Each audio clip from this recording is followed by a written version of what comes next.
ಓಂ Shri Sairam. Shri Sathya Sai media centre 25 ವರ್ಷಗಳನ್ನು ಪೂರ್ಣಗೊಳಿಸಿ ರಜತ ಮಹೋತ್ಸವವನ್ನು ಆಚರಿಸ್ತಾ ಇರೋದು ನಿಜಕ್ಕೂ ಅತ್ಯಂತ ಸಂತೋಷ, ಸಂಭ್ರಮ, ಸಡಗರದ ಸುಸಂದರ್ಭ. ಸ್ವಾಮಿ ಹೇಳ್ತಾರೆ, ಹಸ್ತಿರೋಂಗೆ ಊಟ ಬಡಿಸೋದಿದೆಯಲ್ಲ ಅದು ಉತ್ತಮವಾದ ಸೇವೆ, ಸ್ವತಃ ನಾರಾಯಣನ ಸೇವೆನೇ ಅಂತ. ಆದರೆ ಅದು ಕೇವಲ ಅವನ ಒಂದು ಹೊತ್ತಿನ ಊಟದ ವ್ಯವಸ್ಥೆ ಮಾಡಿದಾಗ ಆಗುತ್ತೆ.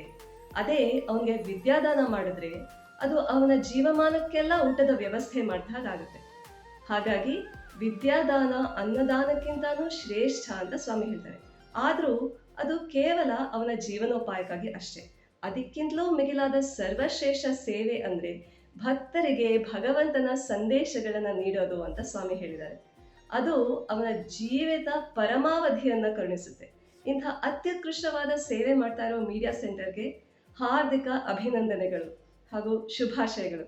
ಭಕ್ತರ ಭಕ್ತಿನ ಹೆಚ್ಚಿಸಿ ಜೀವನದ ಪರಮ ಗುರಿ ಕಡೆಗೆ ಕರ್ಕೊಂಡು ಹೋಗೋ ಸ್ವಾಮಿಯ ಸಂದೇಶಗಳ ಸುಗ್ಗಿಯನ್ನ ಮೀಡಿಯಾ ಸೆಂಟರ್ ಇದೇ ರೀತಿಲಿ ಜನಮನಗಳಲ್ಲಿ ಹಂಚ್ತಾ ಇರಲಿ, ಬಹು ಭಾಷೆಗಳಲ್ಲಿ ಬೆಳೀಲಿ ಅಂತ ಸ್ವಾಮಿಯಲ್ಲಿ ಪ್ರಾರ್ಥನೆ ಸಲ್ಲಿಸ್ತೀನಿ. ಜೈ ಸಾಯಿರಾಮ್.